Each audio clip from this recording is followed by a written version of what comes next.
Hey guys, and welcome to Diabetic 365. And today we have D-Mom Haiti to share her diabetic son, type 1 diabetic son, Jack, all the chronicles, and also she acts as a live pancreas for him. So Jack has been diagnosed with type 1 diabetes when he was 4 years old, and now he is 8 years. So from the past 4 years, she's going to share all the experiences she had with his kid bringing up the type 1 diabetic child.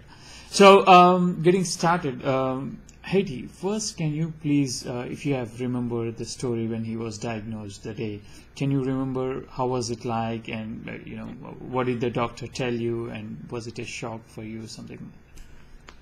Yeah, absolutely. There had been symptoms, but there were plausible explanations for everything. He, as you mentioned, he was 4. And he was very thin. He had lost weight, but we had simply thought that he was going through a growth spurt. And he's always been thin anyway, but we just thought it was a growth spurt. He had dark circles under his eyes, and he was also at the time transitioning out of a daytime nap. So we thought maybe he just wasn't ready to stop napping. We thought maybe he just needed more sleep and he was tired. He was also transitioning out of wearing pull-ups at night. And we had just gotten him potty trained at night, but suddenly he was saturating his pull-ups again. And so we thought it was just a potty training setback. So there were all these signs, but again, there were plausible explanations for each. And then one day we went to a birthday party. And this was no ordinary birthday party. It was completely over the top. There was a popcorn machine, there was a cotton candy machine, there was a snow cone machine, there was cake, there was ice cream, there were bowls of candy, there were big buckets filled with juice boxes all over. And it was just one of those parties where you say to your kids, have a great time, have fun, just you can't control what they're going to eat. They're just going to be eating a lot of junk food. Exactly. So my kids went. And every time I turned around, Jack had a snow cone or cotton candy or popcorn. It was Carb City. And that party turned out to be a blessing in disguise, because what happened after the party was when we left, he suddenly was incredibly thirsty. And I always carry a water bottle with me. And I'd given him my water bottle, and he guzzled it. And he was still complaining of being thirsty. And then he needed to use the restroom, and then he was thirsty, and then he needed to use the restroom, and then he was thirsty. And in like the first few minutes, we thought it was behavioral, but it was quickly apparent that something more was going on. And it was like the light bulb went off. And I said to my husband, oh my gosh, this could be diabetes. And we thought, no, there's no way, he's fine. It was a Saturday. And he wasn't complaining of anything. He was otherwise fine. He was just really thirsty, and he needed to urinate a lot. So we decided, because it was a Saturday, to wait and see if the symptoms persisted. Sure enough, Sunday, symptoms were still there. He was still super thirsty. He was still urinating like crazy. So Monday, we made an appointment to take him into the pediatrician. But because we have 2 other kids, other parents will be able to relate to this. You don't really always want to go into the pediatrician's office with 3 kids. It's hard to concentrate. You've got 3 kids to entertain. So my husband took Jack, and I took our other kids. I was with the other 2. And sure enough, I got a call from my husband saying, it's what you thought it was. It's diabetes. You need to get over here quickly. And that's how Jack was diagnosed. So he was worried. Yeah, I mean, this has put you in a great shock at that time. But you have to overcome this and, get your life and, start moving ahead. And what was it like as a mother for the whole first week or 10 days to get things new? Everything was new. You had to bring all these insulin or test strips, and it was completely chaos, and the first week should have been completely different. So what was it like at that time? Oh, absolutely. It was devastating. It was complete upheaval. I mean, diabetes turned our lives upside down. And it wasn't just for Jack and my husband and me, but it was also, we had two other little kids Exactly. who at the time were 2 and 6. So our kids were still really needy. And I knew nothing about diabetes, and neither did my husband. So the first thing we did was we went through our kitchen pantry and we removed everything with sugar. We got rid of all sorts of stuff. And that turned out to be a mistake because, of course, we learned about carb counting, and you could eat things with carbs and sugar. And we'd also gone to the grocery store the next day and bought all sorts of sugar-free things that we later threw out because we didn't know. And for Jack, it was awful because on the one hand, we were very fortunate because we were able to avoid a hospital stay, because we'd caught the disease early, because we'd been to this party, and it made the symptoms, and he'd had all these carbs, it made the symptoms appear much earlier, and we caught it a lot earlier than many people do. So, Exactly. so that was good. We were able to avoid the hospital, but we still had, immediately after the day with our pediatrician, the next day we were seeing a pediatric endocrinologist, we were seeing a certified diabetes educator, we were seeing a nutritionist, and we had to go back for the first few days for all these appointments with all these people. And Jack was scared. He would cry. It was like the most heartbreaking, awful experience of our lives. He did not want this. He didn't understand it. I mean, he was 4. He was little. Exactly. And even though he's been a really sharp cookie, he would tremble. I mean, it was just so awful having to give him shots those first week and a half. He would run, he would hide, he would cower, he would tremble. He would do everything he possibly could to get out of a shot or a finger poke. And he would be screaming, he'd be crying, and it would take 2 of us, and we would have to hold him down, and sometimes just a finger poke or one shot would take us an hour just to accomplish it. It was just so awful. But he eventually, he amazed us. He came to the realization at 4 years old on his own that, this was it, that my parents aren't trying to hurt me. They're trying to help me. And if they say that I need this, then I guess I need it. And he, I don't know, somehow found his superpower heroes.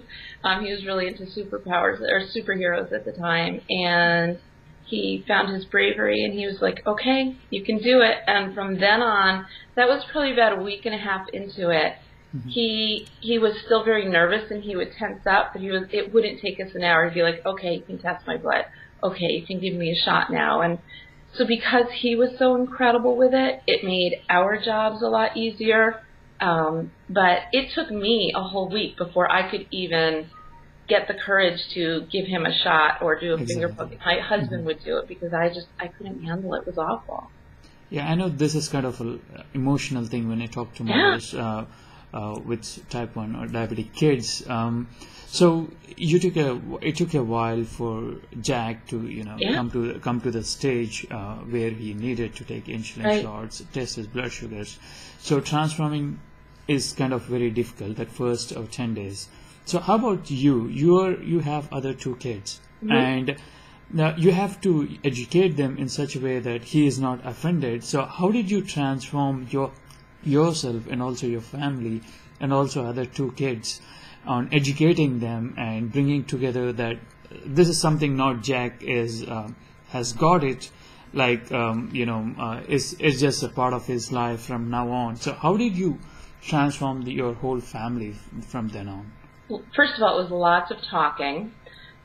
We also took our daughter, who at the time was 6, she was about to turn 6, so she was still 5.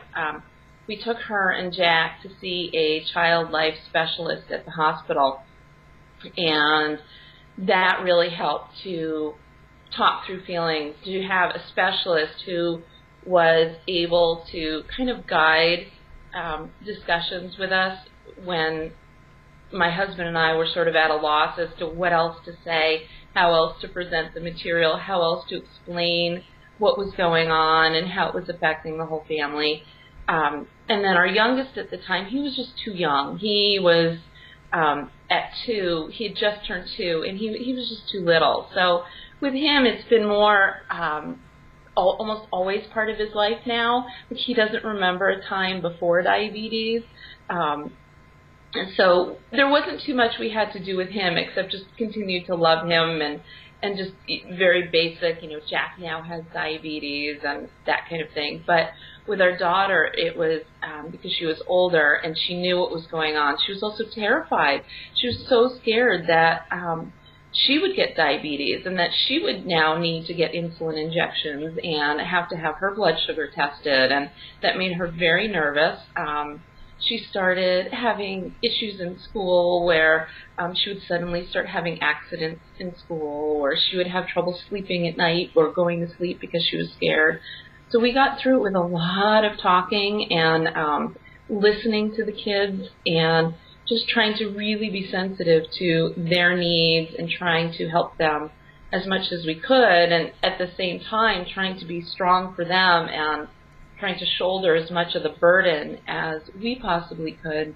Mm-hmm. And then at night, after the kids would, go to sleep, that's when we would my husband and I would decompress and kind of emotionally let it all out, because we were trying to be so strong for the kids mm-hmm. all day, that at night it was just, we were worn out. I mean, it's tough. It was really tough. Exactly. So how did you transform yourself into, educating Jack what is carb counting, what he needs to eat, how much amount of carbs he needs to take? So how did you educate him all this stuff? It was really a day-by-day thing. And my son may be type 1, but I'm type A. So whatever I do, I always do it to the best of my abilities, and I'm always just trying my hardest. Mm-hmm. So and Jack is super smart. So that, honestly, that really helped us because he wanted to learn. He was curious. And so he would ask, can I have this? How much of this can I eat? And he would never, he's also a super cautious kid. So he wasn't one of those kids who would just go into the refrigerator or into the pantry and just start eating. He would always ask first. So that made my job and my husband's job much easier. We were able to talk to him, and if he'd say, may I have a cracker, or may I have some carrots, or may I have a glass of milk, we would say, sure, and then we would explain, or we would measure out the milk and show him. We would measure out the cookies, or if he wanted grapes or strawberries, we would weigh, we got a food scale and we would weigh things and we would show him. And at the beginning, we relied on the Calorie King book, mm-hmm. and he would see us thumbing through it, and so he just gradually picked up on it through us, and it became kind of funny because he was at the time in preschool, and he suddenly was like the math whiz in preschool. He was able to read large numbers from reading his blood sugar meter, and he was able to look at boxes, food boxes, and read nutritional labels. And so it was just, in a way, it became more of an education for him, not just about diabetes, but just mm-hmm. about life in general and math and reading, and it really helped him in that aspect as well. So we just involved him, and we involved our daughter, and just constantly talked and explained and showed and that kind of thing, and we got through it. So he was 4 when he was diagnosed, mm-hmm. and later at 5 or 6 he has to go to school. Mm-hmm. So how confident were you at that time while sending Jack to school? What are the precautions or measures that you took while sending him to school? Yeah, that was so scary. I mean, when he was diagnosed, he was in preschool. And in preschool, you're able to go in, spend time in the classroom, and, I was there, and he wasn't in for a full day, so I was in charge of his care. My husband was in charge of his care all the time. So transitioning to full-time kindergarten was so scary, and having to, relinquish control, hand over control to a kindergarten teacher with whom I'd had no experience, and a school nurse with whom I'd had no experience, it was really super scary.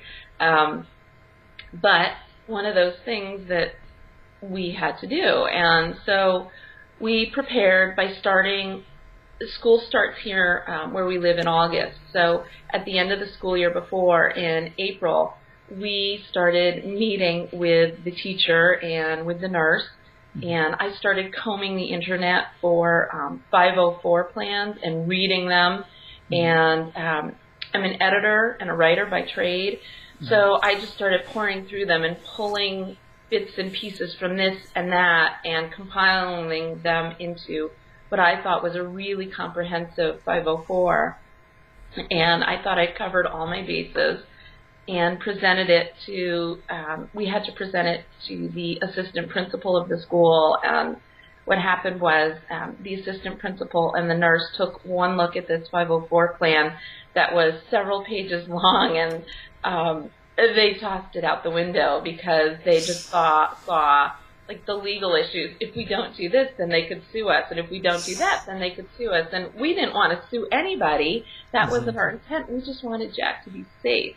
And so they forced us to distill this multi-page 504 plan that I'd created down to a 2-page, it was really 1 page with bullet points with a few extra notes on a second page. And that alone was scary.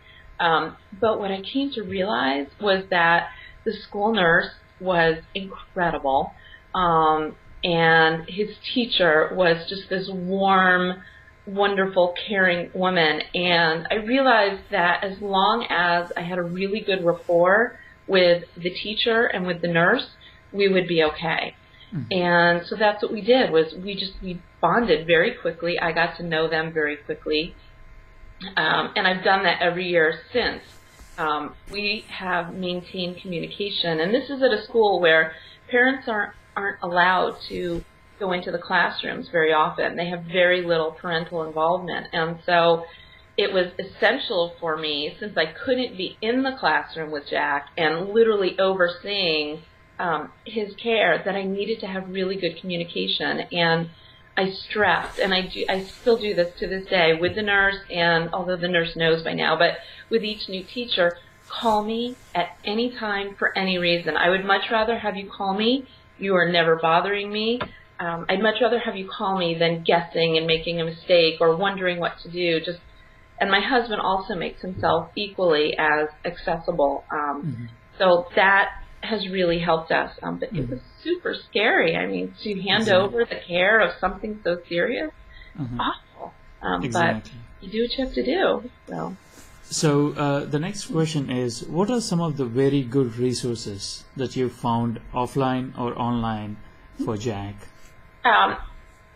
From the very beginning, I realized that it would be incredibly helpful for him to meet other kids with diabetes. So through our local American Diabetes Association office, there was what they called the Kids Club. They were starting a playgroup for kids with diabetes, and I first got involved with that. And that group was a good beginning, but it sort of fizzled. And so I started a local support group for kids, for families raising children with type 1 diabetes. And ever since, I have just, people tell, when you have a child who's diagnosed with diabetes, suddenly, like, we knew no one prior to Jack's diagnosis who had type 1. And afterwards, suddenly people were saying, oh, I have a friend whose daughter has this, or, oh, my cousin's son has this. And people started coming out of the woodworks. And I was... And also, I read your blog a few days back when you went to a restaurant and you were wearing a T-shirt. The waiter was asking, Exactly. And so we've always, that's the other thing. When you mentioned my Jack's Pack T-shirt, I still wear it. It's not walk day anymore, but I'm still wearing my shirt. My husband wears his. My kids wear theirs. We're very open about it. We try and educate. We try and advocate.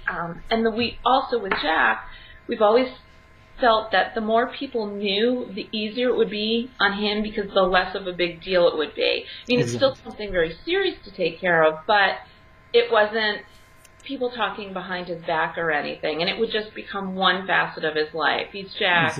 He has brown hair, he has brown eyes, and he happens to have diabetes. And you were trying to build a good support network for Exactly. So we did that. We started the local support group, and now I still, to this day, I organize outings, and we might go to a park, we might go to a pizza place, or over every summer I host a pool party at my house and barbecue for families. So we try and do as much as we can through that. We've gotten involved also with our local JDRF chapter, and so we're really, really involved locally. And some of Jack's best friends now, and some of our other two kids, their close friends are from families where either one or more child has type 1 diabetes, and that has helped tremendously because they see other kids out there who are in families just like ours. So that was the main thing. And the other thing too is, you mentioned online or offline. Online, I found blogs, and I found tremendous resource, online in the form of blogs, and just started reading like voraciously all these blogs from adults, with type 1, and then also mommy bloggers, and that was just great to be able to learn from them and read their experiences, whatnot. So. And also, one thing parents feel very difficult was, understanding their kids' emotional feelings. So, how did you break that ice, and how did you, understand Jack's feelings when he's down? Mainly, as I mentioned before, mainly through talking. We're big proponents of just talking things out. Like I always tell my kids, I'm not a magician. I can't read your mind. So I need you to talk to me. And I can't help you if you don't talk. So we talk. We talk through things. We also read, especially at the beginning, there were books. I found any kind of book that I could find on diabetes and kids with diabetes, things that were appropriate for the kids. We used those, and we would talk it through. And also, again, meeting with the child life specialist at the hospital. That really helped with the emotional aspects of it, and again, it took a while, but it was just talking things through with the kids and trying to be there as a source of support, trying to be positive, trying to focus more on the positive, and that kind of thing. That's very good. And your final question is, some things you learned the hard way as a diabetic mom. Oh my goodness, some things that I've learned the hard way. Wow. Or your advice to the diabetic community from the things that you learned all these 4 years? Wow. I think to trust, I think as a parent, or for me anyway, as a mom, and being a type A control freak kind of person, I like to be in charge. And it's hard to whether relinquish control to the school nurse or a teacher, or even to my own son.